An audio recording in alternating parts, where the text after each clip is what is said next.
Welcome everyone. In this video I'm going to show you how to solve a problem related to Hall-Petch relation, and I'm going to talk about some solutions for some typical exam questions. So Hall-Petch relation is basically telling you that the yield strength of a material changes with the grain size, and the type of change is proportional to the 1 over square root of the grain size. So basically the smaller the grain, the larger the yield strength of the material, and this is very good because then you can tune the strength of the material by changing the grain size, by applying different kind of processes. I'm not going into details now what kind of processes you can apply, but you just have to get a feeling about this effect that you decrease the grain size and then you increase the strength, and then there is a certain relationship between the strength and the grain size, and that is described with this so-called Hall-Petch equation, which is basically says that the yield strength, which I wrote like this, equals with this times 1 over square root of the. So you have all these parameters in the equation, and then what you usually get is a result of a tensile test or result of a compression test. It doesn't really matter really.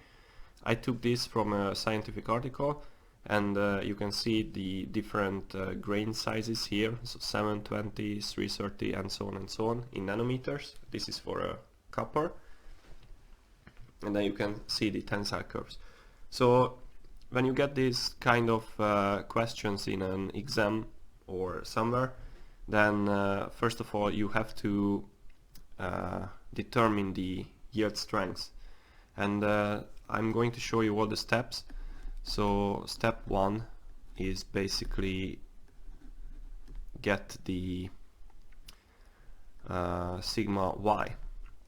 And how do you get it? I showed you in a previous video, but I'm going to show you. So I'm going to show you again. So this sigma y can be referred, for example, for these kind of materials as the RP 0.2 stress or proof stress. And how you do this is basically you have to evaluate the Young's modulus. So you basically take the slope of these linear parts of these curves, and then you shift these by a certain amount, which is 0.02. So I'm showing you now this, but in a very simplified manner. So basically what you have to do is that you take the slope. Now this is just a rough task, so you should do this by fitting an actual equation of each of these curves. What you do is that you do this slope fitting, and then you shift that curve by 0.2 or 0.02 here, because the true strain is expressed in these kind of units. So you can see that each tick here is 0.02. So you take the first tick and then you just draw a line, and then you can see that they intersect these curves at these points, and then you just collect the data for this. So basically you have to make create a table here, and then that's very simple. So one column of the table is basically the grain size, which now is given in nanometer. And what I suggest you that you immediately write down this. So here you do this as well, and then you take the yield strength as well, and then that is defined here in megapascals. So what you do here is, I'm just trying to show you, so fit a linear slope, and then you get this equation where y equals, let's say, a times x plus b, and when you get this for the fitting of the Young's modulus, then you have to shift this to 0.02, and then how you do that, I'm showing you, shift to 0.02, then you rewrite the equation, and it will look like x minus 0.02 plus b, and then you get this black curve here, and then either manually or somehow you just read these values. So now I'm just going to fill up this table and show you the data there. It's quite simple. So we have the grain size here, and then 1 over the square root of grain size, and then we have the yield strength here. So what we have to do is now plot this equation, and now I'm showing you how to understand this equation right here.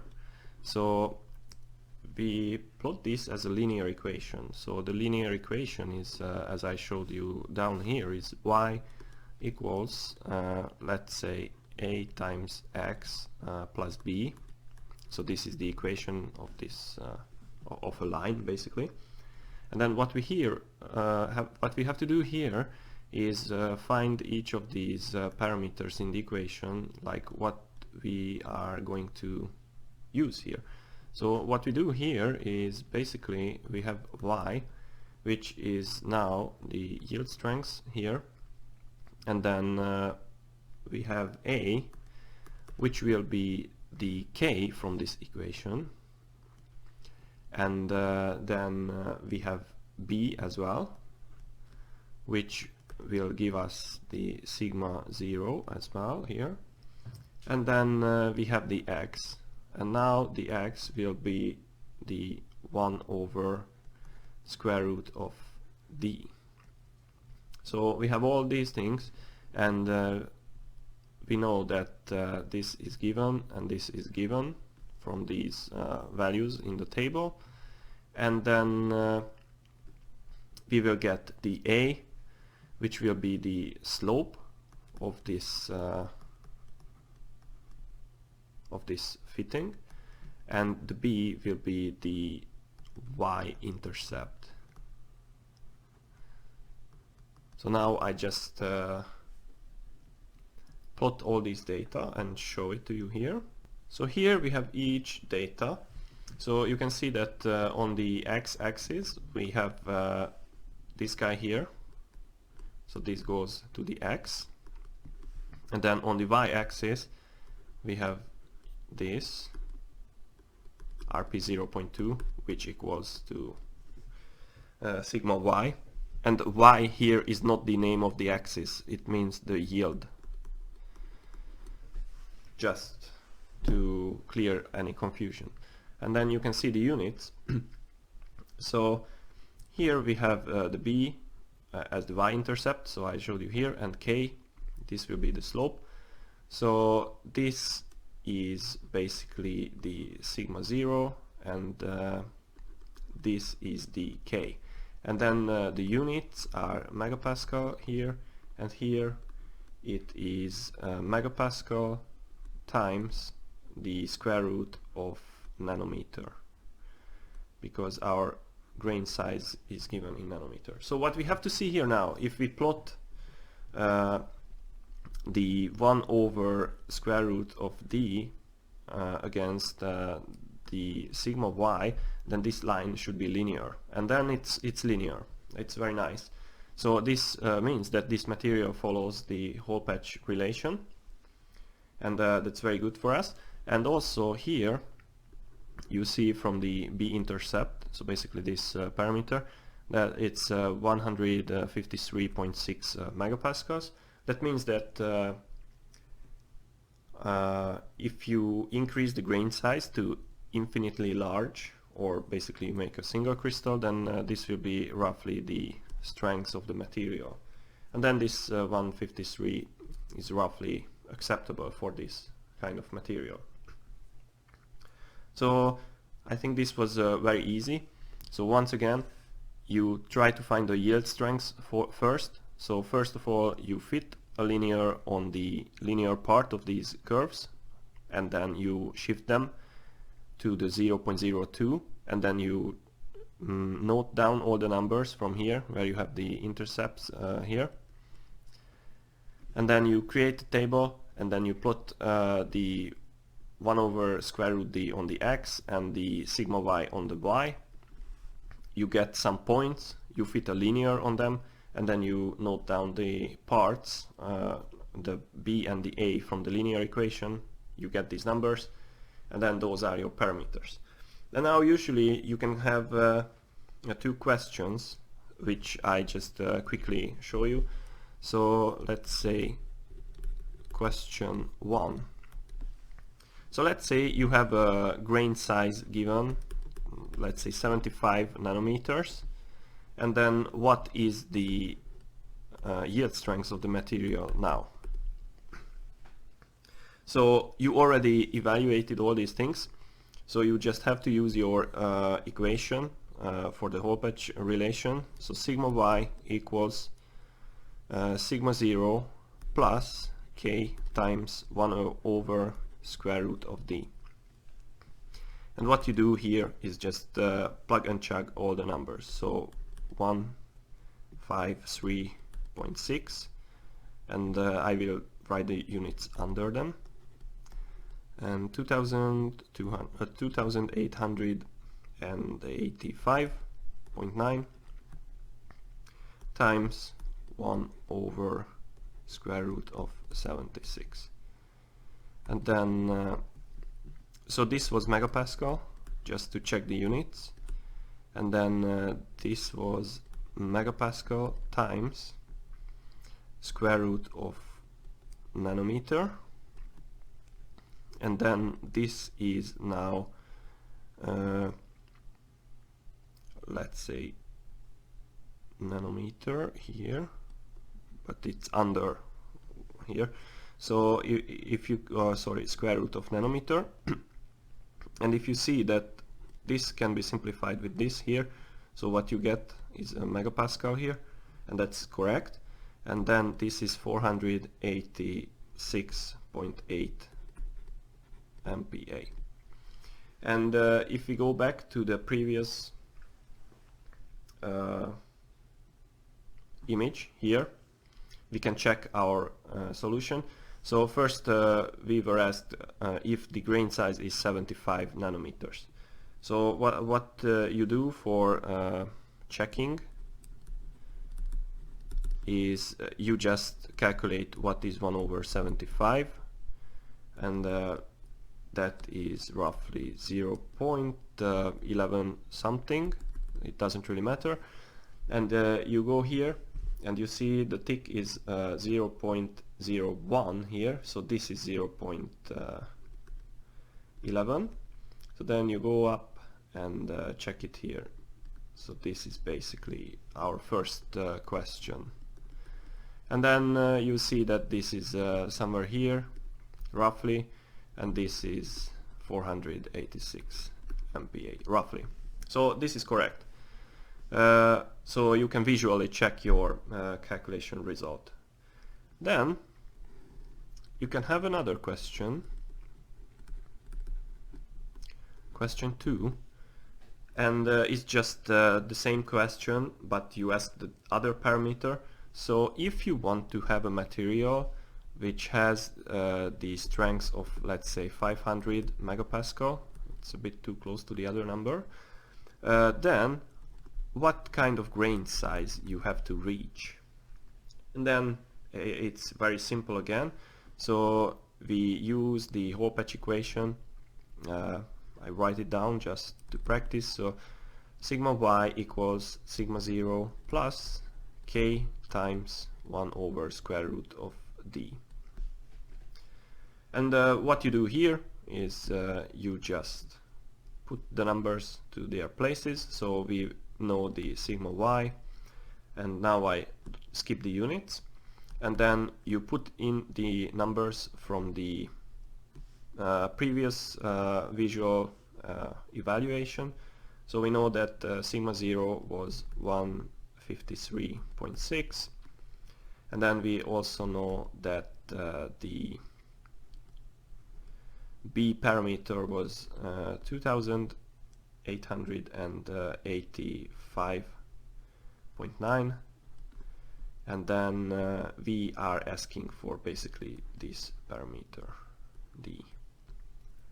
And you just have to rearrange the whole equation. So basically, first of all, you can subtract this number, so you get like 346.4 equals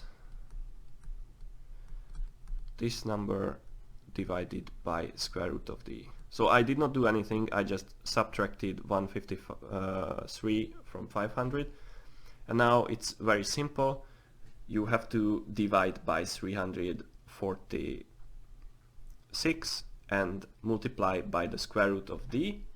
So I do that in one step. So this equals square root of d equals 2885.9 3464, and now you just do this operation here and calculate the square, and then I do this in one step. So you divide 2800 something with 300 something, and then you square that number, and then you get d equals 69.4 nanometers.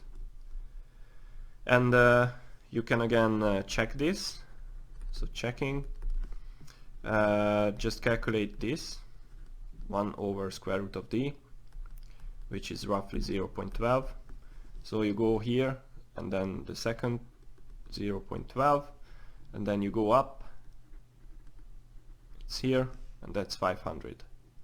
So this is question 2, and 500 megapascal. So we were correct here as well. So it's very simple.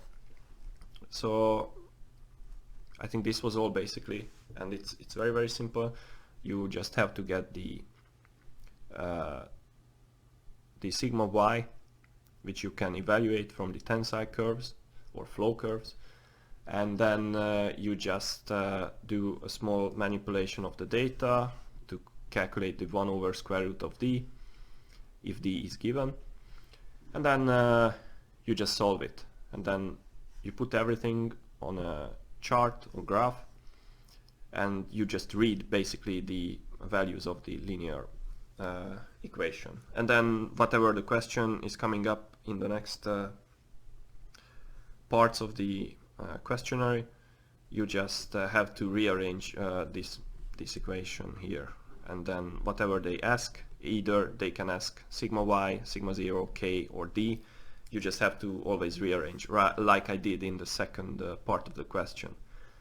So yeah, this is all, and I hope it was helpful for you, and if you have any questions, just let me know. So see you in the next video.